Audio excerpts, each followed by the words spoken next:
Hello gamers, today I'm going to be checking out a game that was nominated for an award at the ever prestigious Game Awards this year. As I was going through the list and I thought I needed to play at least one of these games as I barely recognised any of them going through the categories. Or I recognised them but I hadn't played them before. So I landed on checking out Dispatch, a game up for Best Debut Indie Game. However, it's also up against Claire Obscure's Expedition 33, so it's probably gonna lose.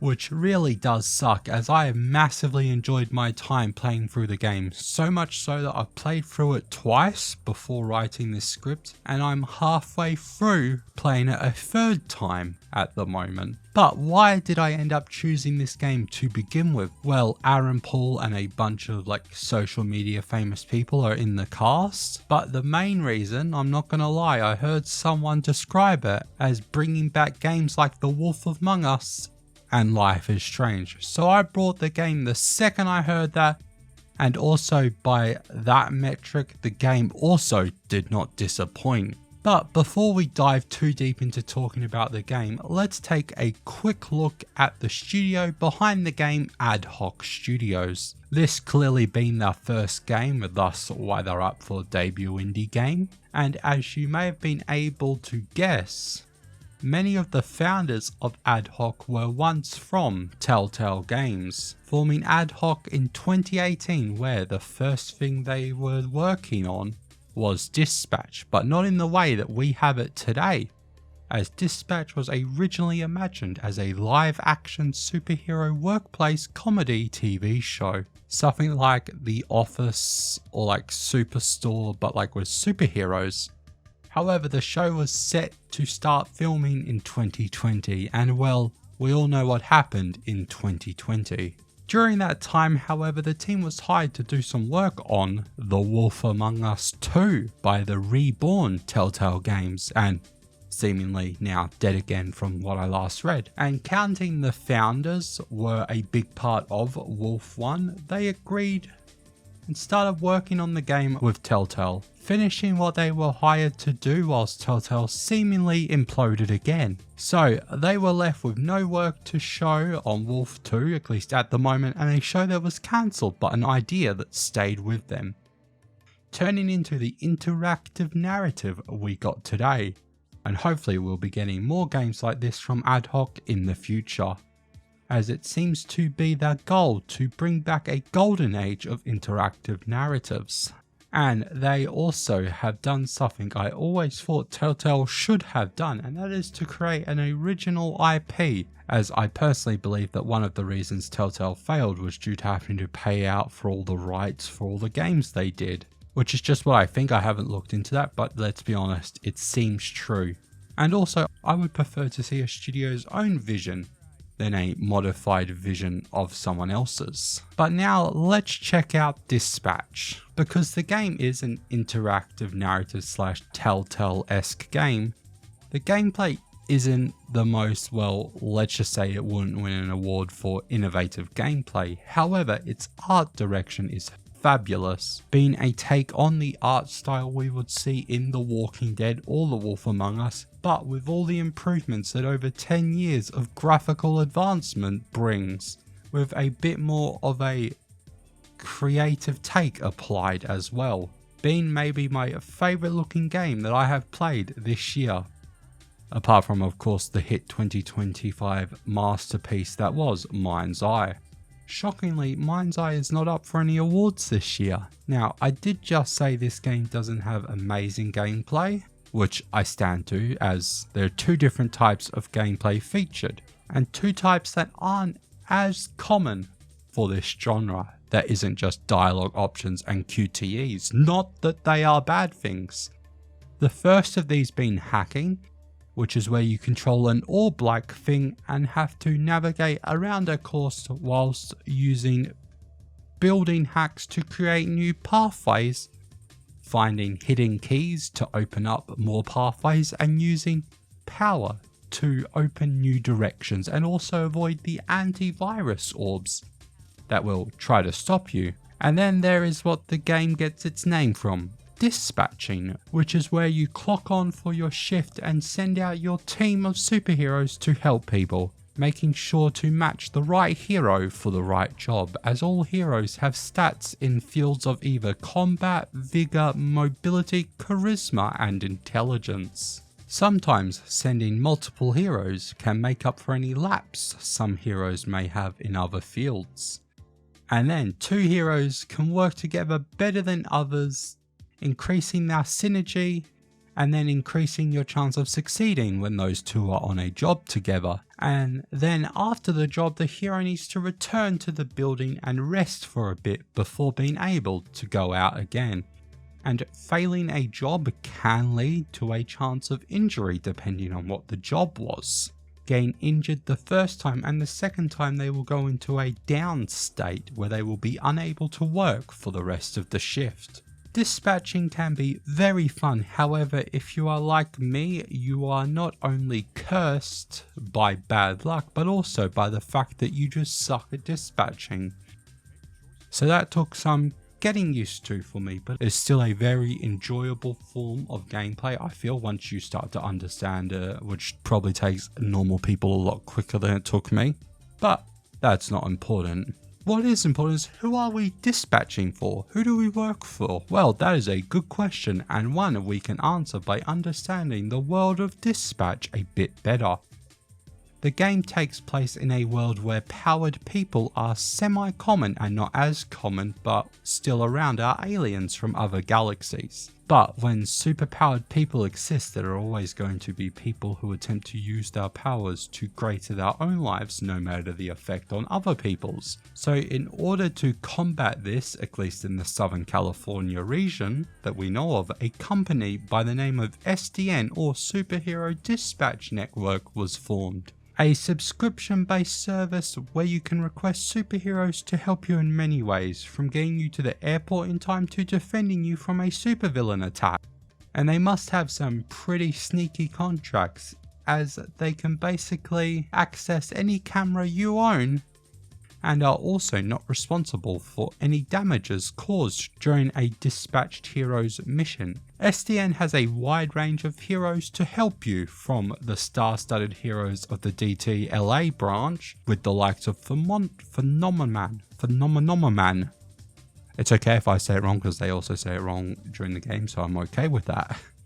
All the way down to the Phoenix program, a bunch of ex-villains who have either willingly or forcefully decided to become heroes.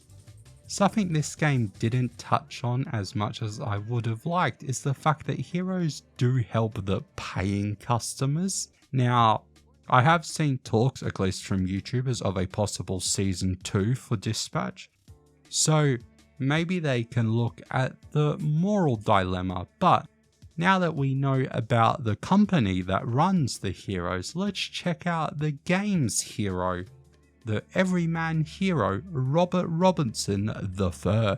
Robert, who was voiced by Aaron Paul, who does an amazing job, is the game's main character and is a generational hero, with his father and grandfather being the hero known as Mecha Man, one of the best heroes to keep the streets of LA safe.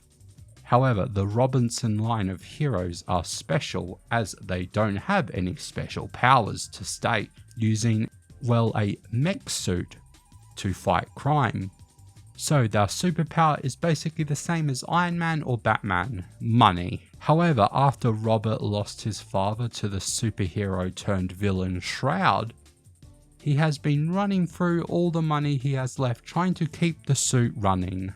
I said running too many times in that sentence. When he finally gets a tip on where Shroud is, after interrogating one of his goons, arriving, of course it's a trap. Shroud's power being the ability to predict every outcome before him. So after a long fight, Robert takes a chance to escape. Shroud, seeing that that would have happened, had placed a bomb on the suit. So as Mecha Man flies away, the bomb goes off, sending Robert into a coma for months and the suit into pieces, with the most important part of the suit, the astral pulse, its sort of power core, been lost or destroyed. The astral pulse also being the only part of the suit that Robert didn't have the blueprint for. After a news interview, Robert gives to the press where, depending on your options, he can straight up basically retire as Mecha Man or be helpful to one day return to the life of a hero. But for now, he is just a normie again. And that is the opening of the game, and from here on it's a little bit harder to talk about the story too in depth, as this is really where the player choice starts to take over. But the basics of it is Robert is on the streets watching a TV in the store where a group of colourful ski mask wearing bandits attempt to rob the shop when Robert attempts to stand up to them. However, his injured arm really letting him down until the arrival of the Blonde Blazer, a Supergirl-like hero who defeats the bandits and takes Robert to a bar for a drink. When they start drinking, Robert mistakenly drinks Blonde Blazer's drink thinking it's water. However, you know, superhero super metabolism, she drinks pure alcohol, so Robert immediately spits it all over her. As the Blonde Blazer goes to the bathroom to clean up, Robert runs into Flame Bay, a member of the Phoenix program and also someone who Mecha Man had busted before. So a mini fight breaks out, which ends with Robert being kicked out of the bar. Blonde Blazer meets him outside the bar and then flies him to a billboard where, after a maybe kiss, Blazer explains that she is there to recruit him to the SDN to become a dispatcher, while SDN will fix his suit for him. And after taking a dispatching test, Robert gets the job. This is when Robert, for the most part, is thrown right into the deep end, and after briefly meeting Waterboy, whose power is to make things wet, Blonde Blazer takes him to a conference room, telling Robert that there's probably best if people don't know he is Mecha Man, as he changes out of his costume, throwing it on a chair beside him as it seems to float. 2 seconds later, there's a bang against the door as a woman appears on the floor, Invisigal, who is a member of the Phoenix team and a part of the Z team, the squad of heroes Robert will be dispatching. After being sworn to silence by Blazer and let go, Robert is given the rest of the tour when in the bathroom he meets Royd, who will be helping him fix the Mecha Man suit. And then Robert meets an old man named Chase, who turns out to be his old friend and a part of his dad's superhero team, Trackstar, whose power is to run very fast. However, that power comes with a downside, making him age at said rapid pace he runs at, as he is now a 40-year-old man with the body of an 80-year-old one, and can't run again as his heart will give out. Which, by the way, is just absolutely horrible. From what I can tell, Trackstar is the only hero with a major downside, which is truly tragic. But after that, Robert is shown a file on the heroes he is dispatching, so let's take some time to check out the criminals turned heroes that we will be working with. First up is Sonar, everyone's second favourite bat-related hero, a highly intelligent person who went to Harvard, and much like everyone else will let you know he went to Harvard. And he is also a kind of crypto bro who wants to plant his brain into a chip to live forever. He is also a half man, half bat hybrid, that's probably more significant than the crypto bro thing, who will sometimes fully turn into a mega bat form, which flips his intelligence and charisma stats for combat and vigor. And as mentioned before, every hero has another hero who they work well with. He works best with the demon Malevola, which we'll talk about her soon. Next up is the man who controls the fire and the flame and does not burn, Flambe, the hero with the most history with Robert, as Flambe lost his fingers to Mecha Man, and also depending on a decision you make at the bar can also lose his eyebrows or a tooth to Mecha Man. And we don't know too much about Flame Bay's past. We know he likes setting fires, which makes his power pretty helpful. I wonder if he was a pyromaniac before his powers or because of his powers. Maybe the man just liked fire. We also know he designed his own suit, which comes equipped with the deepest V-neck I may have ever seen. Oh, and he is from Herat, Afghanistan, and he synergizes best with Prism. But now it's time to talk about the hero we have already briefly seen before, that being Invisigal. Someone who turned herself in just a few months ago, her supervillain name being Invisibitch, which is a pretty cool supervillain name to be honest, and if you can guess by both of her names, her power is to go invisible. However, with the downside that she has to be holding her breath to become transparent. And also just so happens to have asthma, which sucks, but not as much as running herself into an early grave, so you know, potato tomato. She also is one of the two possible love interests for Robert during the game, the other being Blonde Blazer. However, even though there is a romance path for Invisigal, she prefers to be a loner, having the perk Loner, which allows her to complete a job quicker whilst alone. And I realize I have only mentioned perks now, but a lot of them, I'm going to be honest, I don't really pay a lot of attention to. But a lot of them are like healing whilst on a job with another hero. And there is a lot more to say about Invisigal, but we will leave that to later. The only other thing is who does the loner synergize with? A character named Golem, who is barely human but he's coming up in 3 heroes time. As next up is Punch Up, a travelling carnival strongman who made a deal with a sorceress who gave him the strength of 10 men but the height of less than 1, standing at 3'3".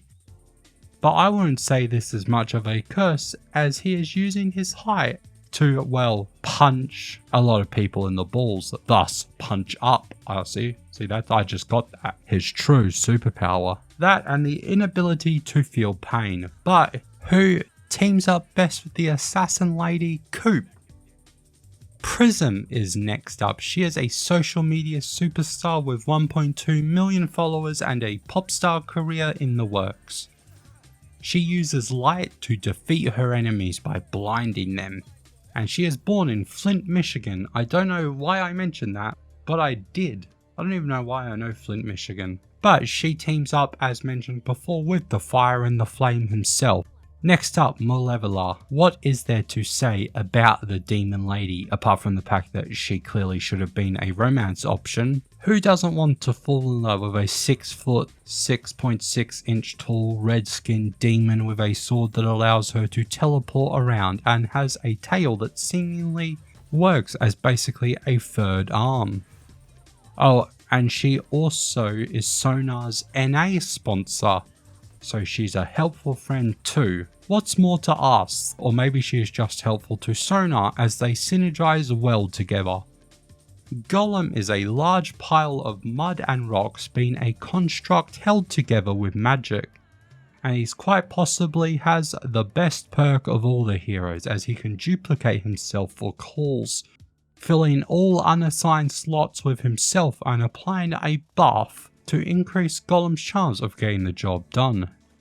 Mudman also likes to work with everyone's favourite emo girl Invisigal. Lastly is Coop, or Coupe as she's actually called, most of the team calling her Coop. A deadly assassin who is a master with knives and has worked with everyone from foreign governments to mobsters depending on who is paying the best. Coop works best with Punch Up, as mentioned, as it would seem that they had previously or are actively dating, unclear on which one there. All of these people make up the Z team, SDN's worst performing team, and it's Robert's job to try and make something of them.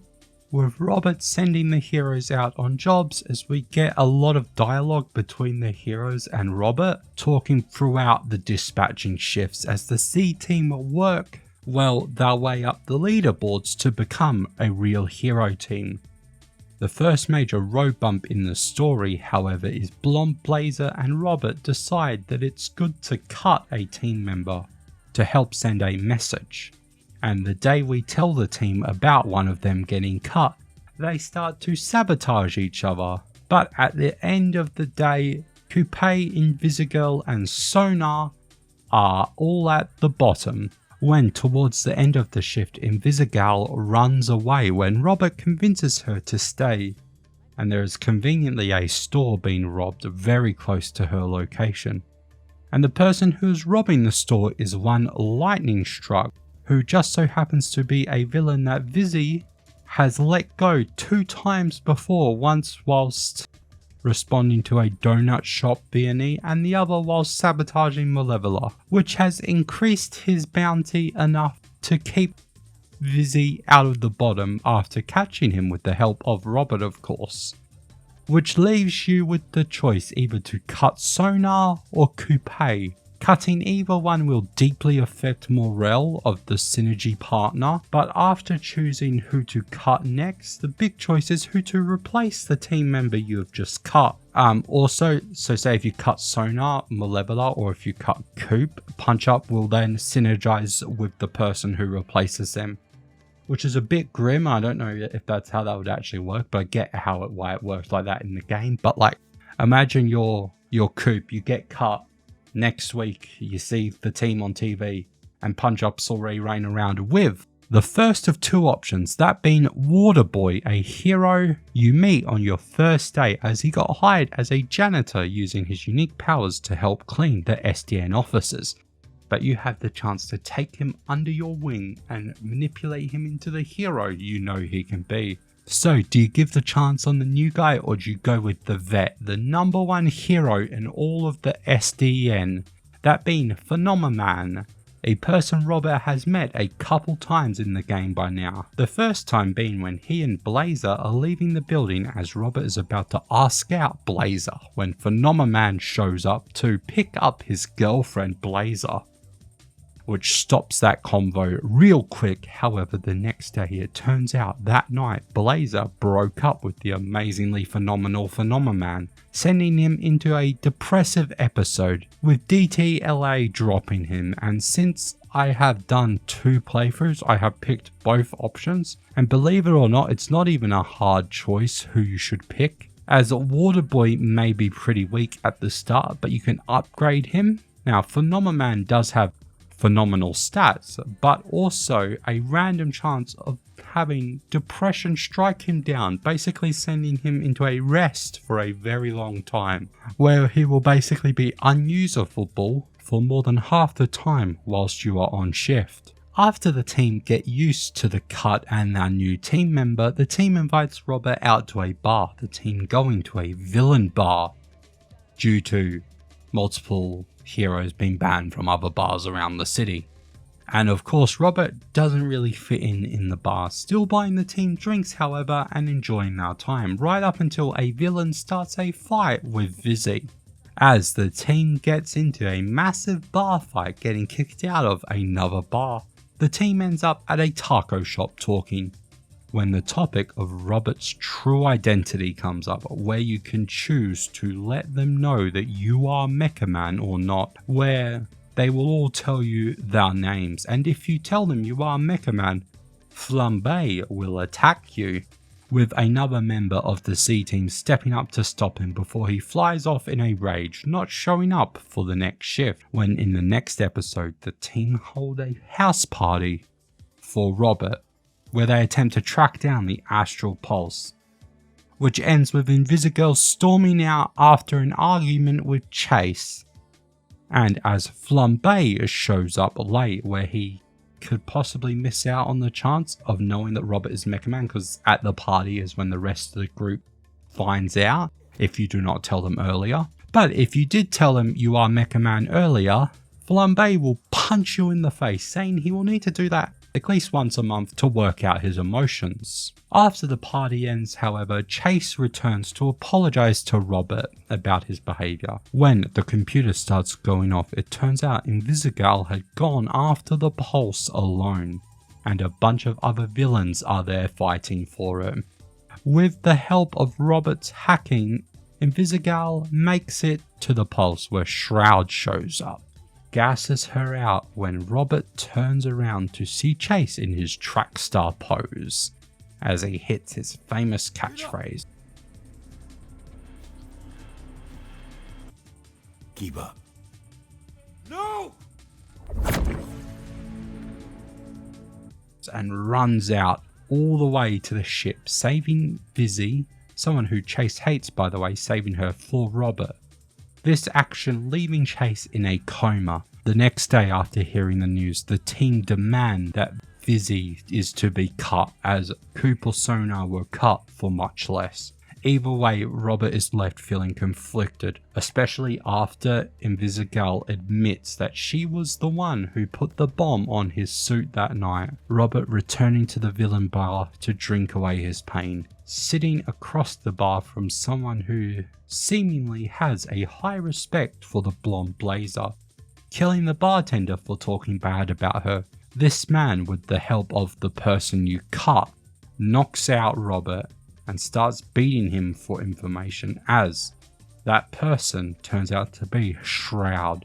As it turns out, Vizzy took the Pulse for herself, but no time to think about that as the blonde blazer shows up and frees Robert as they return to the billboard where they did the maybe kiss thing. Whilst recuperating from his new injuries, Robert and Blonde Blazer sit on the billboard right up until explosions rock around the city of Los Angeles, as Shroud launches an all-out attack on the city, as they quickly return to SDN in an attempt to wake up and get the team working, where not only are they stopping crimes, but they're also attacking the cut hero from the start of the game who has teamed up with Shroud.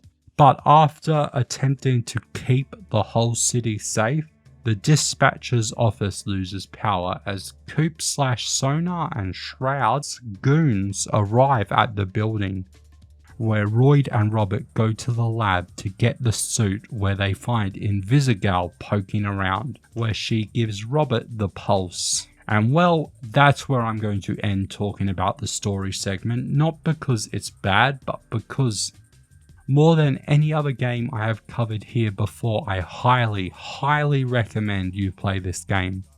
Hell, I was planning on getting this video out a week ago, and I was going to play another game from the Game Awards, but I've spent so much time playing Dispatch that I just don't have the time to get it out in time. But that's okay, as I'm having so much fun playing this game. But playing the game so many times, have I any bad things to say about the game? Well, no, not really. Of course, no game is perfect. This game is far from it. Like, I kind of wish you could maybe do a darker playthrough of Robert, but at the same time, Robert is just a human, so I kind of get that. And the only thing I really want, as I mentioned before, and it's not a bad thing, but I hope in Season 2, the game maybe take a look more at the morals of the idea of heroes only responding to calls from paid subscribers, as this game seemingly explores more what it means to be a hero and Robert's journey of self-worth, and finding out he is without the suit that has been a part of his family's life for 3 generations. And to a lesser degree, forgiveness, which you will find out if you play the game, which once again is very much a must. We live in such a good time for video games now. Yes, I'm a little upset that Claire Obscure is in basically every category, and it's good to see that an indie developers like the team behind Claire Obscure or AdHoc are picking up the slack when AAA developers seem to be releasing the same trash over and over again, unpolished, bugged to all hell, and also being brought out by some questionable entities, if that's governments or questionable private acquisition firms. But that's a topic for another video, and one I don't know if I will ever get around to talking about, but it's a topic I definitely have a lot to say on. But that has been the game Dispatch, an amazing game reviving an old genre of storytelling in video games and doing a pretty good job at it. I look forward to seeing what AdHoc do next, and one day maybe we'll be able to see their work on The Wolf Among Us too. But that has been all from me. If you liked this video, consider leaving a like. You've been here for a while now, so maybe I've earned it. I don't know, that's up to you. If you like Dispatch, let me know in the comments below. If you don't like Dispatch, you are wrong, but that's okay because you can play it again and like it. Anyways, I have been JTurn4, and I will hopefully see you in the next video. Peace. Do you like Sour Patch Kids? I fucking love Sour Patch Kids. Cool. Me too.